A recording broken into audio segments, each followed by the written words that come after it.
Hi guys, welcome to Pharma Tutor Hub. आज की video में हम स्टार्ट करने वाले हैं क्लासिफिकेशन ऑफ डोसेज फॉर्म। तो लास्ट वीडियो में हमने स्टार्ट किया था फार्मास्यूटिक्स यूनिट 1 का chapter number second dosage form, जहां हमने देखा डेफिनेशन क्या होती है डोसेज फॉर्म की, हमने देखा ऑब्जेक्टिव्स क्या होते हैं डोसेज फॉर्म के। तो आज हम अगर इसका थोड़ा सा इंट्रोडक्शन देखें तो डोसेज फॉर्म हमारी एक ऐसी फिजिकल फॉर्म होती है जिसे पेशेंट को एडमिनिस्टर कराया जाता है, उसे हम डोसेज फॉर्म कहते हैं। ठीक है, वो सॉलिड हो सकती है, लिक्विड हो सकती है, सेमी सॉलिड हो सकती है। ये अलग अलग तरह की डोसेज फॉर्म्स होती हैं जिसे पेशेंट एडमिनिस्टर करता है। ठीक है, तो आज हम फोकस करेंगे क्लासिफिकेशन ऑफ डोसेज फॉर्म। तो बेसिकली ये 4 टाइप्स में हमारी डिवाइड की गई है। पहला है based on physical state, second based on route of administration, and third based on site of application, and fourth है हमारा बेस्ड ऑन यूसेज। तो इन सभी क्लासिफिकेशन को आज हम इसी वीडियो में कवर करेंगे। तो बेस्ड ऑन फिजिकल स्टेट हमारी solid, liquid and semi solid dosage form होती हैं। इसके अलावा हम एक एक करके इनको देखेंगे। तो स्टार्ट करते हैं dosage form on the basis of physical form.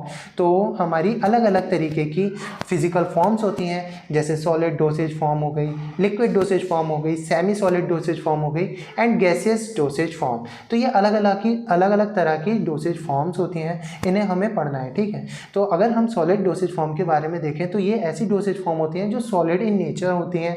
तो ये हमारी 2 तरीके की डोसेज फॉर्म होती है, पहला unit dosage form and second हमारी बल्क डोसेज फॉर्म। तो यूनिट डोसेज फॉर्म एक ऐसी डोसेज फॉर्म होती है जो कि पहले से ही हमारी कैलकुलेट करके दी जाती है पेशेंट को। ठीक है, जैसे tablets, capsule, pills and powder. तो टैबलेट्स हम सभी को पता है, एक टाइम पे, एक डोज के टाइम पे हमें वो एक पर्टिकुलर टैबलेट लेनी होती है एज अ यूनिट। ठीक है, ऐसे ही हमारे कैप्सूल्स होते हैं, पिल्स होती हैं। पिल्स हमारी राउंडेड शेप और ओवल शेप की सॉलिड डोसेज फॉर्म होती हैं। इसके अलावा पाउडर्स होते हैं, ये ऐसे शैशेज होते हैं जो हमें एक टाइम पे यूज़ करने होते हैं, चाहे हम इन्हें वाटर के साथ में ले सकते हैं या किसी और तरीके से इन्हें हम ले सकते हैं। इसके अलावा अगर हम देखें बल्क डोसेज फॉर्म, तो ये एक ऐसी डोसेज फॉर्म होती हैं जो मीज़र करके नहीं दी जाती हैं। ठीक है, इन्हें हमें खुद मीज़र किया जाता है, मीज़र करना होता है। ठीक है, तो ये हमारी 2 तरीके से क्लासिफाइड है। पहले इंटरनल ऐसी बल्क डोसेज फॉर्म जो इंटरनली यूज़ की जाती है, यानी कि ये ऐसी डोसेज फॉर्म होती है जो हमारी बॉडी के अंदर जाती हैं,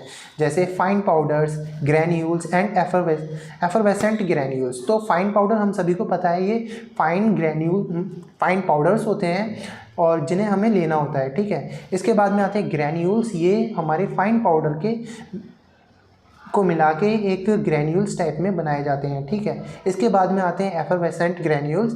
तो एफरवेसेंट ग्रैन्यूल्स हमारे ऐसे ग्रैन्यूल्स होते हैं जो हमारे वाटर में मिलने के बाद में कुछ गैसेस को रिलीज़ करते हैं, उन्हें हम एफरवेसेंट ग्रैन्यूल्स बोलते हैं।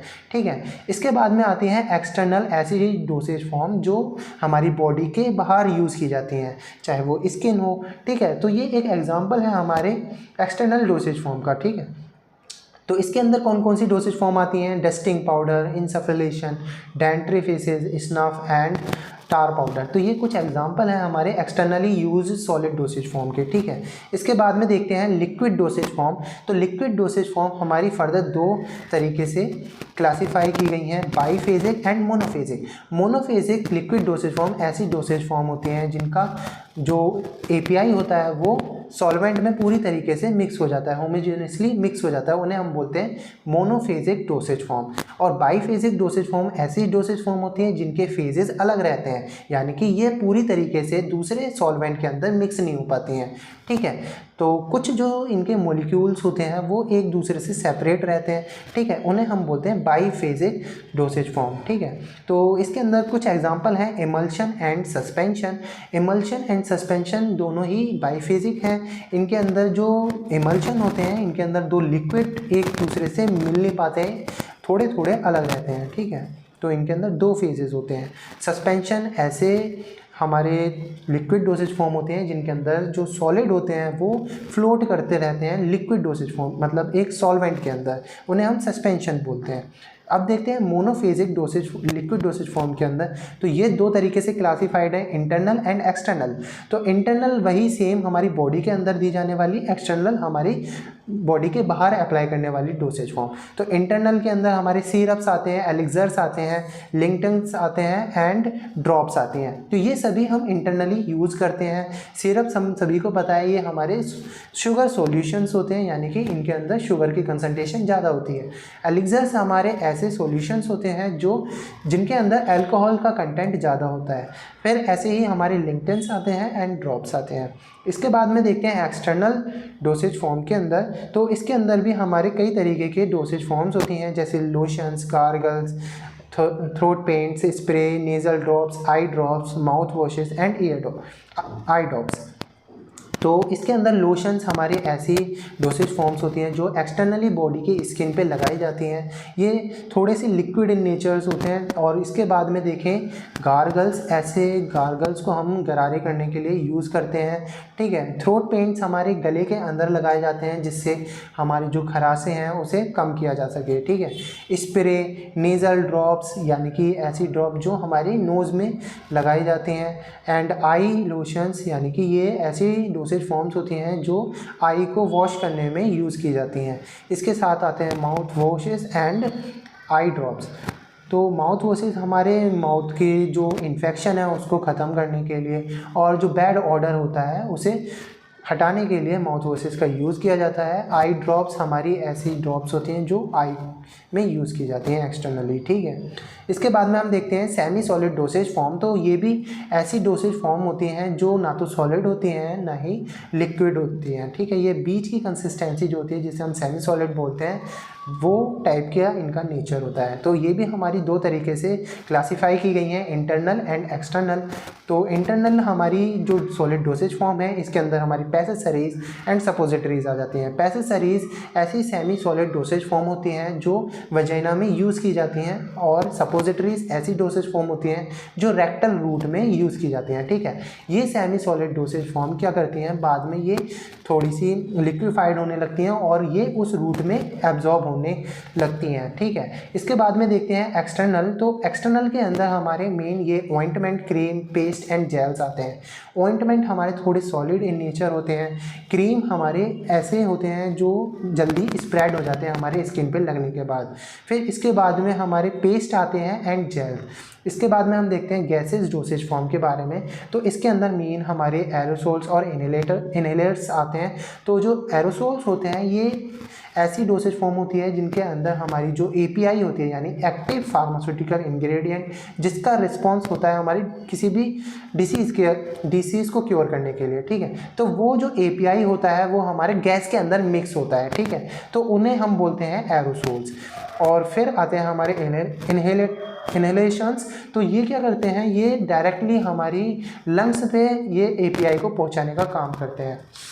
इसके बाद में अगर हम सेकंड क्लासिफिकेशन के बारे में देखें तो सेकंड हमारे आते हैं based on route of administration. तो अकॉर्डिंग टू रूट हमारी कई तरीके से ड्रग को एडमिनिस्टर कराया जाता है, ठीक है। तो कई तरीके के रूट होते हैं हमारी बॉडी के अंदर, inhaled, ophthalmic, oral route, parenteral route, rectal route. तो ये कुछ एग्जांपल हैं हमारे रूट के जहाँ से हम ड्रग को एडमिनिस्टर करा सकते हैं, ठीक है। तो कुछ और भी हैं, topical route, vaginal route, urethral route and sublingual and otic dosage forms. तो ये अलग अलग तरीके के रूट्स हैं जहाँ से हम अपनी ड्रग को एडमिनिस्टर करा सकते हैं। तो हमें इनके कुछ कुछ एग्जांपल पढ़ने हैं। जैसे इनहेल्ड डोसेज फॉर्म्स होती हैं जो कि इनहेल करी जाती हैं, जैसे aerosols, spray, inhalers, meter dose inhalers. तो ये अलग अलग तरीके के एग्जांपल्स हैं जो हम इनहेल करते हैं किसी भी ड्रग को, यानी कि किसी भी डिसीज़ को क्योर करने के लिए, जो कि नोज़ के थ्रू किया जाता है। इसके बाद में आते हैं ऑप्थेल्मिक, ऐसी डोसेज फॉर्म जो ऑप्थेल्मिक रूट से ली जाती हैं, यानी कि हमारी आई के ऊपर एक्सटर्नली अप्लाई की जाती हैं, जैसे आई ड्रॉप्स हो गई, ऑप्थेल्मिक जेल्स हो गए, ऑइंटमेंट हो गए। तो ये अलग अलग तरीके की हमारी डोसेज फॉर्म है जो आई के थ्रू दी जाती हैं। इसके बाद में आती हैं ओरल डोसेज फॉर्म, यानी कि ऐसी डोसेज फॉर्म जो ओरल रूट के थ्रू दी जाती हैं। ये डोसेज फॉर्म हमारे जो GIT है उसके अंदर एब्जॉर्ब होती हैं। तो इसके कुछ एग्जांपल हैं tablet, capsule, powder, solutions and suspension and emulsion. ये सभी हमारी ओरली दी जाती हैं। इसके अलावा पेरेंटल डोसेज फॉर्म्स होती हैं। पेरेंटल डोसेज फॉर्म डायरेक्टली हमारे ब्लड के अंदर इंसर्ट करी जाती हैं। ये लिक्विड डोसेज फॉर्म के अंदर आती हैं, ठीक है। तो कुछ सॉल्यूशंस होते हैं, इमल्शन, सस्पेंशन, फॉर इंजेक्शन, ये कुछ एग्जांपल हैं हमारे पेरेंटल डोसेज फॉर्म के। इसके बाद में रेक्टल रूट से दी जाने वाली डोसेज फॉर्म, तो जिन्हें हम रेक्टल डोसेज फॉर्म बोलते हैं। इसके अंदर कुछ एनेमाज आ जाते हैं, ऑइंटमेंट्स आ जाते हैं एंड सपोजिटरीज आ जाते हैं, ठीक है। तो ये रेक्टल रूट के थ्रू दी जाती हैं। एनेमा जो होते हैं वो लिक्विड होते हैं और ये क्या करते हैं, इंसर्ट की जाती है हमारे रेक्टल रूट में। तो ये क्या करेंगे फिर बाद में, ये हमारे जो बोलस होता है उसको क्लीन करने में हेल्प करते हैं, यानी कि इंटेस्टाइन के अंदर जो भी मैटर है उसको साफ़ करने में ये यूज़फुल होते हैं, ठीक है। इसके बाद में हम देखते हैं टॉपिकल डोसेज फॉर्म। तो ये ऐसी डोसेज फॉर्म होती हैं जो टॉपिकली यूज़ की जाते हैं हमारे स्किन्स पे, ठीक है। तो इसके कुछ एग्जांपल हैं creams, gels, liniments, lotions, ointment and patches. तो ये जो डोसेज फॉर्म है हमारी स्किन के ऊपर अप्लाई की जाती है, जिससे हमारा थेरेप्यूटिक रिस्पॉन्स जनरेट होता है। इसके बाद में जो लास्ट थोड़े से हमारे बचे हैं, तो वेजाइनल डोसेज फॉर्म्स हमारी ऐसी डोसेज फॉर्म्स होती हैं जो वेजाइना के अंदर इंसर्ट की जाती हैं। इसके कुछ एग्जांपल हैं pessaries, vaginal rings and vaginal tablets. तो ये हमारी वेजाइना के अंदर इंसर्ट करी जाती हैं, जिसके बाद में ये अपना थेरेप्यूटिक रिस्पॉन्स शो करती हैं। इसके बाद में आते हैं यूरेथ्रल डोसेज फॉर्म। ये बहुत ज़्यादा रेयर डोसेज फॉर्म होती है। इसके अंदर क्या करते हैं, यूरेथ्रल जो पार्ट होता है उसके अंदर हम इन ड्रग को इंसर्ट करते हैं। इसका एग्जाम्पल है suppositories. And sublingual dosage form ऐसी डोसेज फॉर्म होती हैं जो हमारी जीभ के नीचे दी जाती हैं, रखी जाती हैं, जिससे क्या होता है वो धीरे धीरे वो ड्रग अपना API को रिलीज़ करती है, जिससे कोई भी हमारा जो थेरेप्यूटिक रिस्पॉन्स होगा वो जनरेट होता है, ठीक है। तो इसके कुछ एग्जांपल हैं lozenges and tablet, sublingual tablets, जो कि हमारी जीभ के नीचे रख के अपना थेरेप्यूटिक रिस्पॉन्स देती हैं। इसके बाद में आते हैं ओटिक डोसेज फॉर्म। तो ये ऐसी डोसेज फॉर्म्स होती हैं जो हमारे ईयर के अंदर एडमिनिस्टर कराई जाती हैं। तो इसके कुछ एग्जांपल हैं ईयर ड्रॉप्स एंड ऑइंटमेंट। इसके बाद में अगर हम देखें तो हमारे साइट ऑफ एप्लीकेशन के बेस पे कई तरीके की डोसेज फॉर्म्स होती हैं। तो हमें इसके साइट के बारे में देख लेना है। तो ऐसी डोसेज फॉर्म जो स्किन्स में दी जाती हैं, आइस में दी जाती हैं, टूथ, फीट, हैंड, एयर और नोज। तो इन सभी के हमें कुछ कुछ एग्जांपल लिख देने हैं, ठीक है। तो जर्नल भी लिखोगे तो तब भी तुम्हें अच्छे से तुम इसका आंसर बना सकते हो। इसके बाद में देखते हैं बेस्ड ऑन यूसेज। तो वही हमारा सेम इंटरनल यूज़ करने वाली डोसेज फॉर्म एंड एक्सटर्नल। तो कुछ एग्जांपल तुम दे सकते हो इंटरनली, जैसे tablet, capsule. Parental dosage form हमारे इंटरनली यूज़ होते हैं। एक्सटर्नल डोसेज फॉर्म के अंदर तुम कुछ एग्जांपल दे सकते हो, जैसे क्रीम हो गए, ऑइंटमेंट हो गए। तो ये हमारी एक्सटर्नली यूज़ करने जाने वाली डोसेज फॉर्म होती है, ठीक है। इनके बारे में तुम बता दोगे तो हमारा क्लासिफिकेशन ख़त्म हो जाएगा, ठीक है। तो नेक्स्ट वीडियो में हम देखेंगे सॉलिड डोसेज फॉर्म के बारे में, लिक्विड डोसेज फॉर्म के बारे में, सेमी सॉलिड डोसेज फॉर्म के बारे में, ठीक है। Till then take care, thanks for watching.